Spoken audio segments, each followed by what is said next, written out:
Hello everyone and welcome to this session of our English class. मी मानसी सर्वांचं स्वागत करते आपल्या आजच्या इंग्लिशच्या या सेशन मध्ये. आज आपण जी चॅप्टर वाचत होतो द फॉल ऑफ ट्रॉय, ट्रॉयचा पतन, ह्याचाच आपला सेकंड पार्टचा आपण नेक्स्ट जो आहे सेशन तो करणार आहे. तर चला वाचूया द फॉल ऑफ ट्रॉय. तर आपण आतापर्यंत वाचलं की कशा प्रकारे ओडिसियस एक प्लॅन बनवतो ट्रॉजन्सला ट्रेक करायकरता. तो एक खूप मोठा घोडा बनवतो लाकडीचा आणि त्याच्यामध्ये जितके त्यांचे ग्रेट वॉरियर्स असतात ते सगळे बसतात, इन्क्लुडिंग ओडियस, आणि जो आर्किटेक्ट असतो तो सुद्धा बसतो. आणि ते लोक सगळे आपले टेंट वगैरे जळवून बाकीचे लोक जे आहे शिपमध्ये सेल करून चालले जातात तिथून. ह्यांना असं दाखवाय करता की हे लोक शेवटी चालले गेलेत.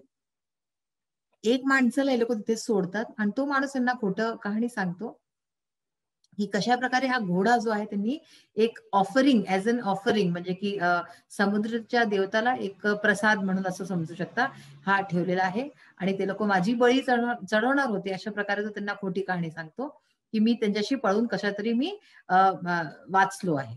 आता ह्याच्या पुढे वाचूया. But why did the Greeks make such a huge horse, some of the Trojans asked. तर काही ट्रोजन लोकांनी विचारलं त्याला की पण त्या लोकांनी इतका मोठा घोडा का बनवला? लहानही तर घोडा ते लोक ऑफर करू शकत होते देवाला. अँड द कनिंग ग्रीक मेड दिस रिप्लाय. आणि तो जो कनिंग, जो धूर्त जो ग्रीक होता, त्यांनी काय रिप्लाय केला, आन्सर दिला त्यांना, if they had made a smaller offering you might have taken it into your city. तर तो म्हणाला की जर त्यांनी एक छोटा घोडा बनवला असता, छोटा अशा प्रकारचा ऑफरिंग बनवली असती, तर बहुतेक तुम्ही त्याला आपल्या शहरमध्ये घेऊन गेले असते. Then the luck would have gone to the Trojans. आणि तेव्हा जे ते गुड लक आहे, जो चांगला लक आहे, तो तुम्हाला ट्रोजन्सला चालला गेला असता, and not to the Greeks. आणि ग्रीक्सला तो गुड लक नसता मिळाला. That is why they made it too big to go inside your gates. आणि म्हणून त्यांनी इतका मोठा घोडा बनवला की हा तुमच्या दारातनं आत ना जाऊ शकेल. अशा प्रकारे त्यांनी खोटी नाटी कहाणी सांगितली की हे लोक ते घोडा आत घेऊन जाय. ते ट्रोजन्स वर डिलायटेड टू हिअर दिस. तर जे ट्रोजन्स होते ते फार प्रसन्न झाले हे ऐकून. The Greeks have gone, they said. तर ते म्हणाले की हे ग्रीक्स जे आहे आता चालले गेलेले आहेत. And the walls are no longer necessary. आणि जे आपली जी वॉल आहे, आपली जी भिंत आहे, ती आता काही इतकी त्याची जरूरत पण नाहीये. Let us make a whole in the wall and drag the horse in. तर चला या भिंतीमध्ये एक भोग करूया आणि त्याला, या घोड्याला जे आहे आपण आत नेऊया. तर अशा प्रकारे हे लोक ट्रोजन्स जे असतात ते म्हणतात, कारण की त्यांनी असा विश्वास दिलेला असतो की हा एक गुडलक आहे. तर त्यांना असं वाटतं की हा गुडलक आपण ठेवू. Their wise priest want them not to do so. तर त्यांच्याकडला एक जो साधू होता, जो की फार म्हणजे की ज्ञानी होता, तो म्हणाला की तुम्ही असं काही करू नका. त्यांनी त्याला वॉर्न केलं. It may be a trick that will ruin us, he said. तर तो म्हणाला की हे एक ट्रिक होऊ शकते, ही एक चाल होऊ शकते, ज्याने की आपण सगळे बर्बाद होऊन जाऊ. You will bring disaster on the city if you break down the walls. जर तुम्ही ह्या ज्या भिंती आहेत ह्यांना तोडाले तर या शहरवरती कहर बरसू शकतो. अशा प्रकारे त्यांनी त्या संतनी साधूंनी त्याला वॉर्न केलं सगळ्या ट्रॉजन्सला. But they were so excited that they paid no attention to his words. पण ते लोक इतकी जास्त एक्साइटेड होते आपले, म्हणजे की, आणि या सगळे खुश, इतकी भयंकर खुशी होती की त्यांनी त्याची गोष्टीवरती काहीच लक्ष दिलं नाही. They broke down part of their strong wall in order to drag the horse in. तर त्यांनी काय केलं, त्यांनी ती जी भिंत होती इतकी स्ट्रॉंग, जिला की 10 वर्षापर्यंत हे लोक तोडू नाही शकले, तर तिचा एक पार्ट त्यांनी स्वतःने तोडला. तो जो हॉर्स होता तो घोडा आत न्याय करता. All that day the Trojans feasted and drank and celebrated. तर त्या पूर्ण दिवशी ते ट्रोजन्स जितकेही होते ते लोक खात पियत राहिले आणि खूप त्यांनी जश्न मनवला आणि सेलिब्रेट केला. After all their celebrations they went to sleep and slept soundly. आता जेव्हा ह्यांचं पूर्ण सेलिब्रेशन होऊन गेलं, तेव्हा ते काय झालं की ते झोपायला चालले गेले आणि स्लेप्ट साऊंडली. साऊंडली म्हणजे काय, एकदम गहरी नींद, गाढी नींदमध्ये झोपले, खूप खाऊन पिऊन आणि जश्न मनवून. But that day of rejoicing was soon followed by a night of terror and death. पण तो जो रात्र होती त्यांची रिजॉयस करायची, प्रसन्नता मनवायची, खुशी मनवायची, तो जे आहे खूप लवकर एक अशा रात्रीत बदलून गेलं जे की टेररचं आणि मृत्यूचं रात्र होती. म्हणजे पूर्णतया तबाही मचणार होती तिथे. The Greek ships had not sailed फार. तर जे ग्रीक शिप्स होते, जे ग्रीक लोक घेऊन गेले होते जहाज, ते बहुत जास्त दूर नव्हते गेले. As soon as they were hidden by an island, they had lowered their sails and dropped anchor and waited for the night. तर जेव्हा ते लोक अशा प्रकारचे एका आयलँड वरती पोहोचून गेले, म्हणजे की आयलँड म्हणजे काय, टापू असतो जे चारीकडे पाणीच पाणी असतं, हिडन बाय अन आयलँड. तर ते अशा एक आयलँडच्या मागे लपून गेले होते ते. आणि मग काय केलं त्यांनी, they had lowered their sails. तर त्यांनी आपली जी सेल होती ती लोअर केली, म्हणजे की हळू त्यांनी जहाज आपला हळू करून दिला. अँड ड्रॉप अँकर and waited for the night. अँकर म्हणजे काय, की तिथे त्यांनी म्हणजे की आपली नाव फसवून दिली होती जहाज, आणि रात्रचं वाट पाहत होते. In the darkness, the fleet sailed back, and the leading ship, which was Agamemnon's, bore a red light high on its mast. तर आता जशी रात्र झाली, तर या लोकांनी काय केलं, शिप हळूहळू करून आपली पुढे आणली, जहाज पुढे आणल्या, आणि ॲगमेनॉन त्याच्यात होता, आणि रेड लाईट हाय करून आपली म्हणजे जी जहाज वरती होती, आणि ते लोक परत आले. The Greek who was watching for the return of the fleet. आता हे त्यांचं म्हणजे की इशारा होता, की जेव्हा ते येईल तर ते लाल लाईट जळायला, तर त्यांनी तो इशारा पाहिला. जो लोक वाट पाहत होते for the return of the fleet, crept to the wooden horse and gave the signal. तर ते लोक हळूहळू करून जे आहे ते आपले जो हॉर्स होता वुडनवाला त्यातनं बाहेर निघाले. The side of the horse open, एक साइड ओपन केला साइड हॉर्सचा. The Greeks climbed out and open the gates. आणि त्याच्यातनं त्या घोड्यातनं ते लोक बाहेर निघाले जे आत बसलेले होते, आणि त्यांनी तो गेट ओपन करून दिला. कारण की सगळे झोपले होते मधमस्त होऊन, कुणाला काही लक्षच नव्हतं. The whole Greek army entered the sleeping city. आता तिची पूर्ण जी ग्रीक आर्मी होती ती आत येऊन गेली शहरच्या.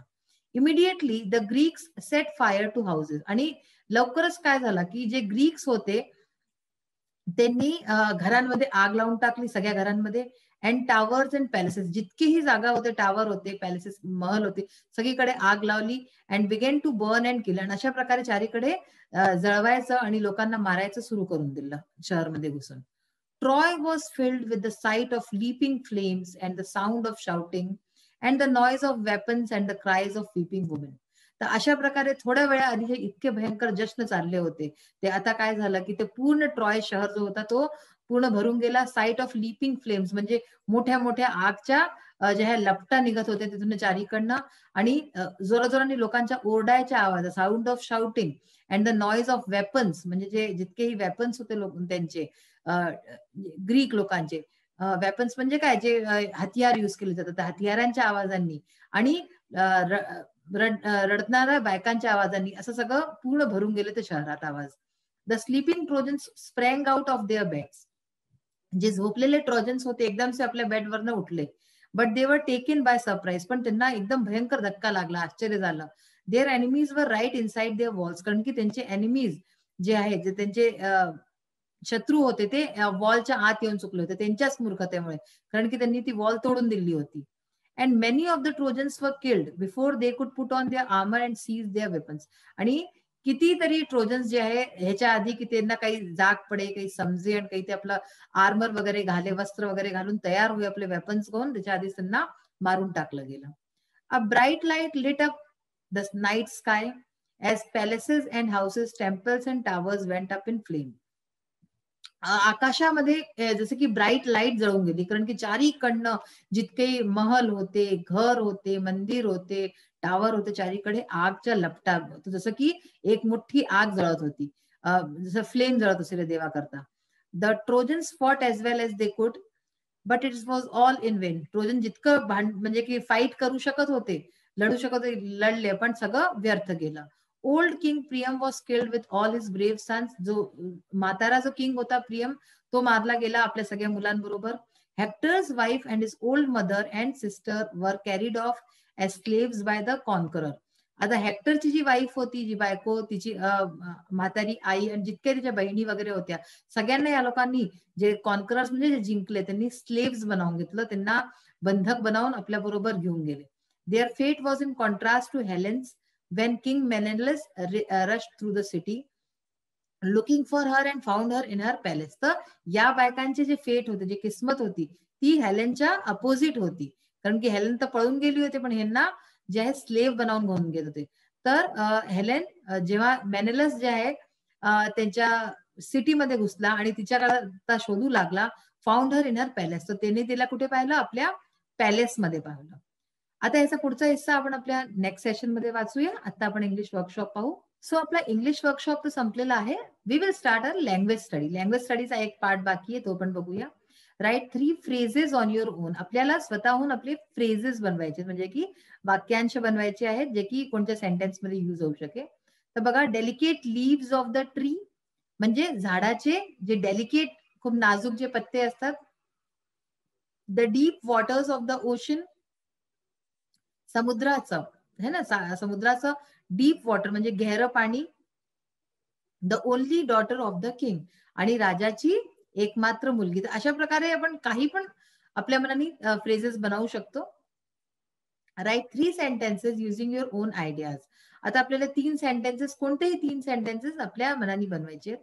हे तुम्ही हे बनवणं सगळ्यात आसान आहे जर तुम्हाला येतं तर. The boy at the mangoes greedily. ठीक आहे ना, मुलांनी मँगोज म्हणजे आंबे, ग्रीडीली म्हणजे काय, लालचनी खाल्ले. They are going on a trip. ते लोक एका ट्रिपवरती जातात आहेत. We found a snake under a tree. आम्हाला एक स्नेक, एक साप मिळाला झाडाच्या खाली. तर अशा प्रकारे आपण सेंटेन्स बनवले आणि फ्रेज बनवले. तुम्ही पण अशी फ्रेज आणि सेंटेन्स बनवायचा प्रयत्न कराले. नेक्स्ट आपण काही इम्पॉर्टंट साईड क्वेश्चन्स घेतले आहेत. हे मी दोन्ही पार्ट्सचे मिळवून घेतले आहेत. ओके. तर बघा, how were the Trojans protected during war time. Trojan आपली प्रोटेक्शन कसं करत होते वॉर टाइमला, कशी प्रोटेक्टेड होते ते. The Trojans had build a strong wall around the city to prevent the enemy attack from the sea. The great gates of the walls were kept closed in time of war, and thus Trojan protected themselves during war time. म्हणजे त्यांनी जी एक मोठी भिंत उभी केली होती, त्याची walls खूप, म्हणजे की ती भिंत खूप स्ट्रॉंग होती, की कोणी पण एनिमी अटॅक नव्हता करू शकत. आणि त्याचे गेट ओपन केले जात होते वॉलचे, आणि जेव्हा युद्ध होत होतं तेव्हा ते बंद राहत होते. अशा प्रकारे हे लोक आपली रक्षा करत होते.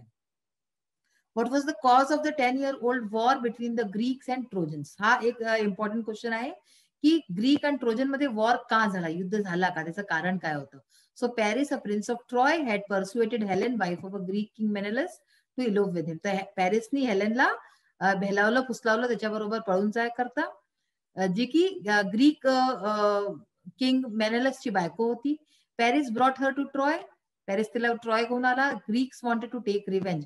तर ग्रीक्सला आपला बदला घ्यायचा होता on Troy and laid siege to the city. The fight began and the war continued for 10 long years. तर या कारणाने हा वॉर चालला. Who are the brave heroes on either side who are killed in the war. दोन्ही साइडचे brave हिरोजचे नाव लिहायचे. तर बघा, great heroes on both sides were killed in the course of time. ठीक आहे ना.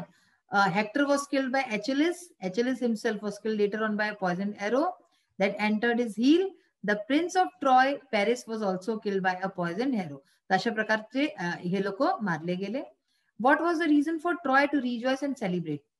ट्रॉयनी परत से इतकी प्रसन्नता का दाखवली, इतके एकदम खुश का होऊन गेले होते सगळे, सेलिब्रेट का करत होते. The Trojans thought that the long siege was over at last. कारण की त्यांना असं वाटलं की शेवटी हे जी इतकी लंबा युद्ध चाललाय हा संपला. दे वर sure that the Greeks had gone and they were free. तर ते अगदी नक्की होते की ग्रीक चालले गेले आणि आता ते मुक्त आहेत. That was the reason for the Trojans to rejoice and celebrate. आणि हाच कारण होता त्यांच्या रिजॉयसिंगच्या मागे. What reckless, thoughtless.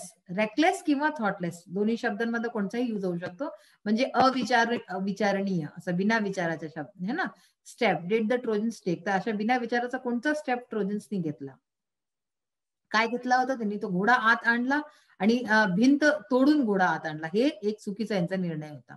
The Trojans broke down a part of their strong wall in order to drag the horse in the city and that brought the ruin of their city. तोच एक कारण झाला. What was the destiny of the royal family of Troy and that of Helen. तर हेलनचं destiny काय होती, तिचं भाग्य काय होतं, आणि ट्रॉयचा जो रॉयल फॅमिली होती, राजपरिवार, त्याचं काय जे आहे शेवटी झालं भाग्य.